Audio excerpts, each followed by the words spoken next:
శ్రీమాత్రే నమః. సద్గురు జ్యోతిషాలయం 2025 మే నెల రాశి ఫలితాలని మనం తెలుసుకోబోతున్నాం. మా ఛానల్ ద్వారా చూస్తున్నటువంటి ప్రేక్షక మిత్రులందరికీ కూడా శుభాభివందనాలు. మా ఛానల్ బాగా చూస్తున్నారు, ధన్యవాదాలు. కానీ సబ్స్క్రైబర్స్ అనేవాళ్ళు కొంచెం తక్కువగా ఉన్నారు, కొంచెం సబ్స్క్రైబ్ చేయండి. ఈ పక్కనున్న బెల్ బటన్ కానీ మీరు కొట్టేస్తారనుకోండి, మా ఛానల్లో ఉన్నటువంటి అన్ని కార్యక్రమాలు కూడా మీకు వస్తూ ఉంటుంది, మీరు చూడొచ్చు. మీకు ఉపయోగపడే విషయాలు చెప్పడం జరుగుతుంది. కమింగ్ టు జాతకం.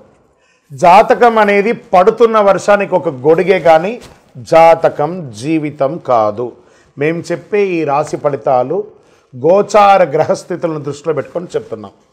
ఇది మీ యొక్క వ్యక్తిగత జీవితానికి ఒక 30% నుంచి 40% మాత్రమే వర్తిస్తుంది. మీరు పుట్టినప్పుడు ఉన్నటువంటి ఆ లగ్నము, ఆ నక్షత్రము, ఆ పాదాన్ని బట్టి మీ యొక్క సంపూర్ణ జాతకం అనేది తెలియబడుతుంది.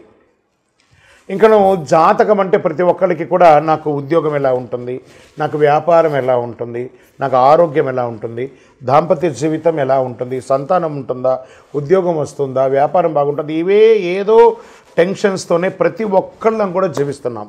దానికి ఉపశమనంగా ఈ మాస ఫలితాలని ప్రతి మాసంలో కొన్ని గ్రహాలు మారుతూ ఉంటాయి కాబట్టి ఆ గ్రహాల యొక్క గమనాన్ని దృష్టిలో పెట్టుకొని అన్ని వర్గాల వారిని దృష్టిలో పెట్టుకొని ప్రిడిక్ట్ చేయబడింది ఈ మాస ఫలితాలు.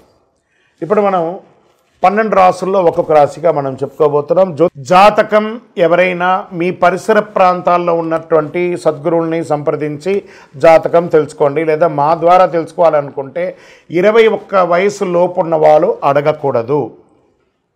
ఎందుకంటే మీరు విద్య చదువుకుంటున్నటువంటి వారు కాబట్టి మీరు ఖచ్చితంగా మీ యొక్క వ్యక్తిగతమైనటువంటి జీవితంలో 21 సంవత్సరాల వరకు జాతకం అడగకండి. 60 సంవత్సరాలు దాటిన వారు మీరు అన్నీ అనుభవించుంటారు, మంచి చెడు అన్నీ చూసుంటారు కాబట్టి మీకు జాతకంతో పని లేదు. అడగడానికి కూడా ఇల్లీగల్ అఫైర్స్కి సంబంధించింది ఏది అడగకూడదు.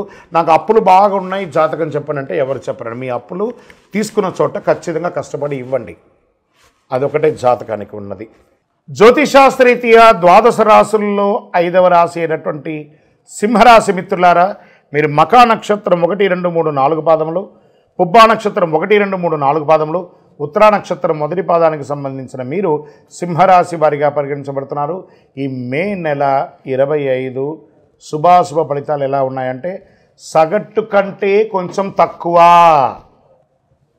ఎందుకంటే అష్టమ శని ప్రారంభమైంది కాబట్టి ఎక్కడ కూర్చున్నాడు అని అంటే ఆరోగ్యంపై కూర్చున్నారు. జాగ్రత్త, మీ ఆరోగ్యాన్ని జాగ్రత్త పడాలి. శుక్రుడు మీ 9వ స్థానంలో, అష్టమ శని ప్రభావం ఉంటుంది. బృహస్పతి ఈ నెల మిశ్రమంగా ఉన్నారు. లాభాల ఇంటికి అధిపైనటువంటి బుధుడు ఈ నెల 2 మార్పులకు గురవుతున్నాడు. ఈ నెల వ్యాపారం అనుకూలంగా ప్రతికూలంగా 2 ఉంటుంది. అయినప్పటికీ మీరు కొంచెం కష్టపడాల్సి ఉంటుంది. ఈ నెల చాలా సహనం పాటించాలి. సింహరాశి మిత్రులారా, మీ నోరు అదుపులో పెట్టుకోవాలి. ప్రభుత్వ విషయాలు, పర్మిషన్స్ అన్ని పనుల్లోనూ ఆలస్యమయ్యే అవకాశాలు ఉన్నాయి. కొత్త ప్రయత్నాలు ఏది కూడా చేయకండి, నివారించండి. భార్యాభర్తల మధ్య సఖ్యత లోపం అవుతుంది.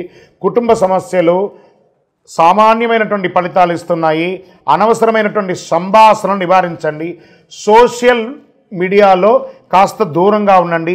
మీరు ఏదైనా కామెంట్ చేసినా మీరు ఏమైనా ఇచ్చిన టెస్ట్ ద్వారా, మీరు ఇచ్చిన పోస్ట్ ద్వారా మీకు ఇబ్బంది పడే అవకాశాలు ఉన్నాయి. అనవసరమైనటువంటి సంభాషణలు నివారించేసేయండి. ఆదాయం అంతంత మాత్రంగానే ఉంటుంది. చేపట్టిన పనులు మధ్యలో నిలిచిపోయే అవకాశాలు కూడా ఉన్నాయి.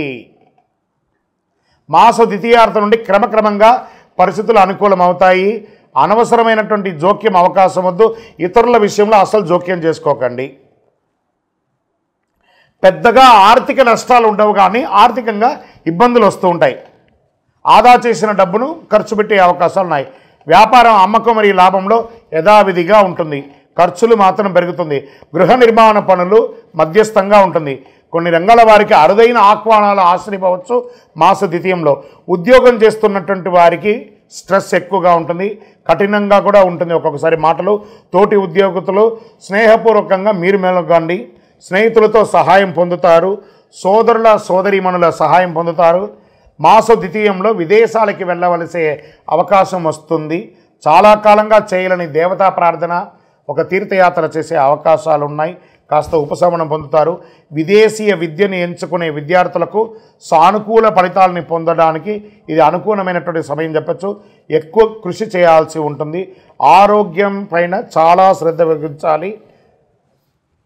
ఒకసారి మాస్టర్ చెకప్ చేసుకోండి. అవసరమైతే శస్త్రచికిత్స కూడా జరిగే అవకాశం మే నెలలో సింహరాశి వారికి ఉంది.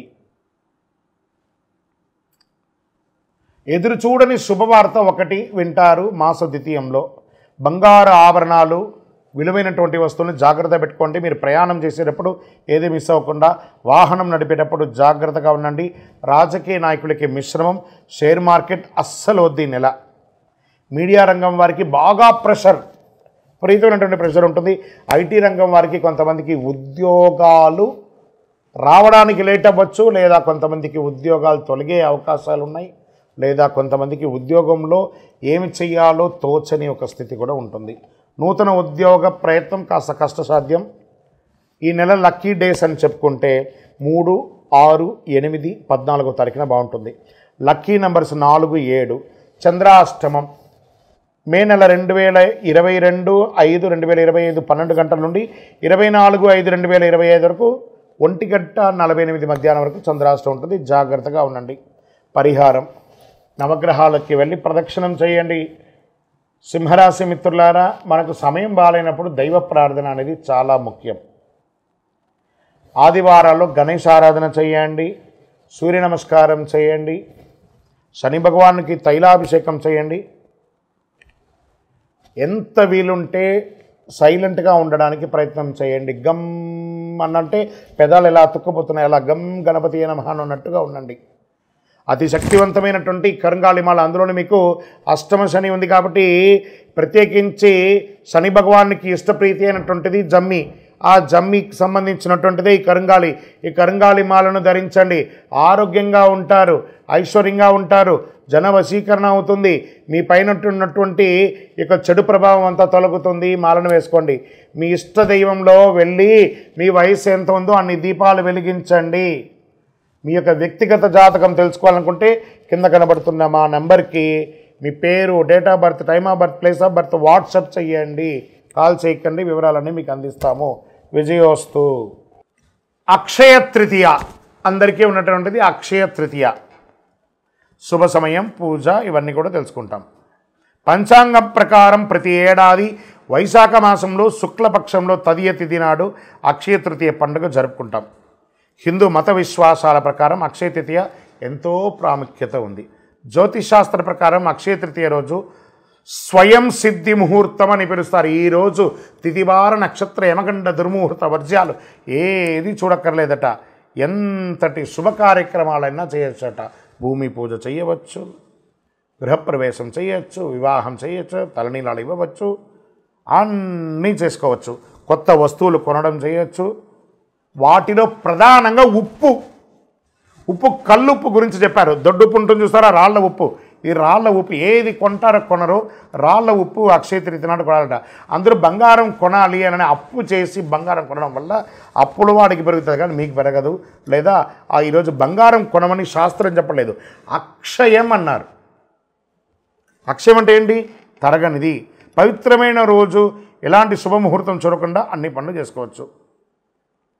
గ్రంథాల ప్రకారం ఈరోజు విలువైన వస్తువులు కొనడమే కాదు, విలువైన వస్తువులు కొనడం వల్ల అది ఆనవాయితీగా ఉంటుందని ఒక పేరుతో కొంటున్నారే కానీ శాస్త్ర ప్రమాణం లేదు.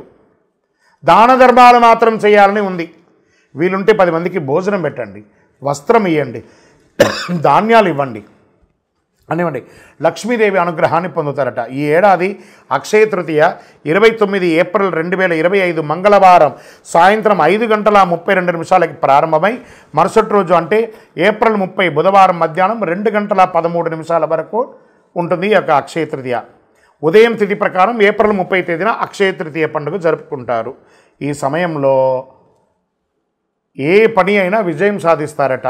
పవిత్రమైన రోజు. చాలామంది వెండి, బంగారం వాటిని పెట్టి పూజిస్తూ ఉంటారు. వస్తువులు కొనుగోలు చేస్తుంటారు, ప్రాధాన్యత ఇస్తుంటారు, పుస్తకం కూడా కొంటూ ఉంటారు. అంతేకాదు వివాహం, కొత్త ఇంటి ప్రవేశం, కొత్త వాహనం, ఏదైనా ఆస్తి కొనడం కూడా చేస్తూ ఉంటారు. అక్షయం అంటే ఎప్పటికీ తరగనిది. హిందూ పురాణ ప్రకారం వేదవ్యాస మహర్షి శ్రీ మహావిష్ణు అవతారంగా పరిగణిస్తారు. వ్యాసుడు అక్షయ తృతీయ రోజునే మహాభారతాన్ని రచించారని చెప్పబడుతుంది. అంతేకాదు పవిత్రమైన రోజే గంగమ్మ తల్లి దివి నుంచి భూమికి దిగి వచ్చిన భగీరథం అయినటువంటి రోజు. పరశురామ జయంతి కూడా అక్షయ తృతీయ రోజే జరిగింది. మత్స్య పురాణం 65వ అధ్యాయం ప్రకారం ఈశ్వరుడు పార్వతీదేవికి సర్వకామప్రదమైనటువంటి అక్షయ తృతీయ వ్రతం గురించి చెప్పారు. శ్రీ నారద పురాణం కూడా ఈనాడు చెయ్యి దాన ధర్మాలు అత్యధిక ఫలితాన్ని ఇస్తానని చెప్పబడుతుంది. కుబేరుడు అక్షయ తృతీయ రోజు లక్ష్మీదేవిని పూజించడం వల్ల ధనవంతుడయ్యాడట. మహాభారతంలో శ్రీకృష్ణుడు ద్రౌపదికి వస్త్రాభరణం అప్పుడు చీరను ప్రసాదించింది కూడా ఇదే రోజు. ఇంత అద్భుతమైనటువంటి రోజు ఖరీదైన వస్తువులు, బంగారు ఆభరణాలు, తమ సంపద, శ్రేయస్సు అన్నీ కూడాను భగవంతుని ముందర పెట్టి పూజ చేస్తారు. అక్షయ తృతీయ వంటి పవిత్రమైన రోజు లక్ష్మీదేవిని పూజించడం ఎలా అంటే, ఒక మంచి రాగి చెంబు తీసుకోండి, కల్లుప్పు ఉంటుంది కదా, తమలపాకు వేసి ఆ కల్లుప్పు తమలపాకు మీద వేయండి, రాగి చెంబు దాంట్లో పెట్టండి. మీ ఇంట్లో ఉన్నటువంటి కాయిన్స్ ఉంటాయి కదా, రూపాయి కాయినో, 5 రూపాయల కాయినో, 10 రూపాయల కాయినో, లేదా మీ బంగారు ఆభరణము, అవన్నీ కూడా దాంట్లో పెట్టండి, పూజించండి. యక్షాయ కుబేరాయ వై శ్రవణాయ ధనధాన్యాధిపతయే ధనధాన్య సమృద్ధిం దేహి దేహి తాపయ స్వాహ అని మంత్రంతో జపం చేయండి. శాస్త్రాల ప్రకారం ఈరోజు కృష్ణుడు యుధిష్ఠిడికి అక్షయ పాత్ర ఇచ్చిన రోజు కూడా ఇదే రోజు. ఇందులో ఉండే ఆహారం ఎప్పటికీ మరవదు కాబట్టి బియ్యాన్ని కూడా దేవుడి ముందర పెట్టండి. అందుకే ఈ పవిత్రమైన రోజు దానం చేయడం వల్ల శాశ్వత పుణ్యం లభిస్తుందని పండితులు చెప్తారు. అక్షయ తృతీయ రోజు ఒకవైపు కొబ్బరికాయ, దక్షిణావృత శంఖం అంటారు చూసారా, చెవిలో పెట్టుకుంటే ఓంకార నాదం వస్తుంది చూసారా, దక్షిణావృత శంఖం, శివలింగం, కళ్ళుప్పు, దొడ్డుప్పు అంటారు చూసారా, ఖచ్చితంగా ఆ రోజు 1 కిలోంబావు కొనండి, కళ్ళుప్పు కొనండి. కొన్ని చోట్ల దొరకదు, వెతకండి, తీసుకొచ్చి కొనండి. ఆ రోజు ఇంటికి తీసుకురావడాన్ని గట్టిగా చెయ్యండి. దాని పూజ ఎలా చేయొచ్చు? అక్షయ తృతీయ రోజు తెల్లవారుజామున అంటే సూర్యోదయానికి ముందు లేచి గడప కడిగి పసుపు ఆరం రాసి స్నానాధికాలు చేసి ఉతికిన బట్టలు ధరించి పసుపు రంగు వస్త్రాలు ధరించండి. మంచి ఫలితాలు పొందారు. పూజ చేసే చోట ఒక వస్త్రం ఏర్పాటు చేయండి. అనంతరం విష్ణు విగ్రహాన్ని, లక్ష్మీదేవి విగ్రహాన్ని ప్రార్థన చేయండి, నీటితో శుద్ధి చేయండి. పూజ చేసే సమయంలో తులసి ఆకులు, బిల్వ ఆకులు పెట్టి పూజించండి. పండ్లు, పువ్వులు వగరాలు పెట్టండి. మంచి ఆహారం అనండి. తీపి పంటలంతా పేదవాళ్ళకి, ఆఖరికి మీ ఇంట్లో పని చేసే వాళ్ళు ఉంటారు కదా, వాళ్ళకి ఇవ్వండి. స్ట్రేంజర్స్ రోడ్డు మీద, ఈ హాస్పిటల్స్ బయట అటెండెన్స్ లోపల ఉన్నటువంటి వ్యాధితో ఉన్నవాళ్ళు బయట చాయ్ కాఫీ తాగడానికి కూడా లేకుండా వాళ్ళ బంధుమిత్రులు రోడ్డు మీద ఉంటారు చూసారా, వాళ్ళకి పోయి ఆహారాన్ని ఇవ్వండి, ఆనందపడతారు. ఆ లోపల ఉన్న వైద్యం చేసుకునే వాళ్ళు కూడా ఆరోగ్యం అవుతారు. ఇదే అక్షయ తృతీయ రోజు చేయవలసిన పనులు. దాన ధర్మాదులు ఎక్కువ చేయండి. పూజ ముగిసిన అనంతరం మహావిష్ణు స్వరూపంగా, లక్ష్మీదేవి స్వరూపంగా కొంతమందిని ప్రార్థన చేసి వాళ్ళకి దానం ఇవ్వండి. అక్షయం మీరు ఎంత దానం చేస్తారో, ఎందుకు మనం పూజ చేసిన తర్వాత కృష్ణార్పణం అంటారు, ఖర్చు మీదే, డబ్బు మీదే. కృష్ణుడికి ఎంత ఎందుకు అర్పణం ఇస్తున్నారు? కృష్ణార్పణం అనగానే అది తిరిగి మీ దగ్గరికి వస్తుంది. అందుకే అక్షయం అని అన్నారు. ఉప్పు అక్షయ తృతీయ రోజు ఎందుకు కొనాలో, అక్షయ తృతీయ రోజు ఉప్పు కొని దానం చేయడం వల్ల జీవితంలో అన్ని కష్టాలు తొలగుతాయి, దరిద్రం తీరుతుంది, నవగ్రహ దోషం తొలగుతుంది, అలాగే అన్ని సమస్యల నుంచి ఉపశమనం పొందుతారు. భార్యాభర్తల మధ్య సఖ్యత లోపం అది తొలగుతుంది. అక్షయ తృతీయ రోజు ఉప్పు దానం చేయడం వల్ల పూర్వీకుల ఆశీస్సులు పొందుతారు. అక్షయ తృతీయ రోజు ఉప్పు కొనడం వల్ల సాధారణ రాతి కాండ బాగా తెల్లగా ఉన్నటువంటిది అక్షయ తృతీయ రోజు రాతి ఉప్పు కొనడం వల్ల లక్ష్మీదేవి ప్రసన్నమవుతుంది. చూడండి, వంట అంతా చేస్తామండి, ఒక చుక్క అందులో ఉప్పు లేకపోతే ఎలా ఉంటుంది? అద్భుతమైన వంటే కదా, అదే లక్ష్మీదేవి. లక్ష్మీదేవి మోతాదుకి మించకూడదు, మోతాదు తగ్గకూడదు. అందుకే లక్ష్మీదేవి అందులో కూర్చున్నది. అక్షయ తృతీయ రోజు కొన్న ఉప్పును ఇంటిలో నీళ్ళలో ఒక చుక్క వేసి ఇల్లంతా తుడవండి, నెగిటివ్ వైబ్స్ పోతుంది. చిన్నపిల్లలు ఉన్న రూమ్లో ఒక గ్లాసులో పెట్టండి, మీ బాత్రూమ్స్లో కూడా ఒక గ్లాసులో పెట్టండి. మీరు సంపాదించే ప్రతి డబ్బుని ఒక మట్టి మూకుడులో ఉప్పు వేసి అందులో ఆ రోజు డబ్బుని అలా పెట్టి మరుసటి రోజు బీరువాలో పెట్టండి, చాలా నిలవ ఉంటుంది. ప్రయత్నం చేసి చూడండి. ఇలా ఎన్నో చెప్పుకుంటూ పోవచ్చు. అక్షయ తృతీయ రోజు, అక్షయ తృతీయ రోజు మీ మనసుకి ఏది నచ్చితే అలా చేయండి. ఆరోగ్యంగా ఉండి సంతోషంగా ఉండి. పరోపకారార్థే ఇదం శరీరం అన్నట్టుగా ఇతరులకి సహాయం చేయడానికి ప్రయత్నం చేయండి. విజయోస్తు.